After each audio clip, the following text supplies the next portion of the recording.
2, 3 நாளா வெறும் பருப்பு, சாம்பாரா சாப்பிட்டு ரொம்ப போரிங்கா இருந்துச்சு. சரி காரஞ்சரமா ஏதாச்சும் செய்யலான்னு சொல்லிட்டு வத்த குழம்பு தாங்க இன்னைக்கு வச்சேன். தேவையான பொருள் பார்த்தீங்கன்னா, சின்ன வெங்காயம், வெள்ளைப்பூடு, தக்காளி, சுண்ட வத்தல், கொஞ்சோண்டு புளி அவ்வளோதாங்க. இந்த மாதிரி நல்ல ஒரு இரும்பு கடாயில நல்லெண்ணெய் ஊத்தி, சுண்ட வத்தலையும், வெள்ளைப்பூடையும் தனித்தனியா வறுத்து எடுத்து வச்சுக்கோங்க. அதுக்கப்புறம் அதே பேன்ல வந்து சின்ன வெங்காயம், கொஞ்சோண்டு உப்பு, தக்காளி போட்டு நல்லா வதக்கிக்கோங்க. அதோட கொஞ்சோண்டு வத்தப்பொடி, சாம்பார் மசாலா போட்டு நல்லா பச்சை வாசனை வர்ற வரைக்கும் வதக்கிக்கோங்க. அதுக்கப்புறம் ஆல்ரெடி நம்ம வறுத்து வச்சிருக்கோம் இல்லையா, அந்த வெள்ளைப்பூடையும், சுண்டைக்காயும் ஊற்றி கரைச்சி வச்ச புளி தண்ணியை ஊற்றி நல்லா ஸ்லோ ஃப்ளேமில் மூடி வச்சுருங்க.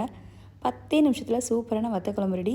இதுக்கு பெஸ்ட்டு காம்பினேஷன் பார்த்தீங்கன்னா, முட்டை ஆம்லேட் மாதிரி போட்டால் சூப்பராக இருக்கும். நான் வந்து மோஸ்ட்லி இந்த மாதிரி கேரட்டு, முள்ளங்கி பொரிப்பேங்க. ஒரு பேனில் கொஞ்சோல தேங்காய் எண்ணெய், கடுகு, பச்சை மிளகாய், கருவேப்பிலை போட்டு நல்லா வெங்காயம் போட்டு வதக்கிக்கோங்க. அதோட ஃபஸ்ட்டு வந்து நம்ம திருவின முள்ளங்கியை போட்டு நல்லா வதக்கிக்கிட்டு ஒரு 2 நிமிஷம் கழிச்சு அடுத்து கேரட்டையும் திருவி போட்டுருங்க. சூப்பராக இருக்கும். வெயிட் லாஸ்க்குமே ரொம்ப நல்லது முள்ளங்கி, கேரட் சேர்க்குறது. ஸோ இந்த மாதிரி உங்கள் வீட்டில் ட்ரை பண்ணி பார்த்துட்டு எப்படி இருந்துச்சுன்னு சொல்லி கீழே கமெண்ட்டில்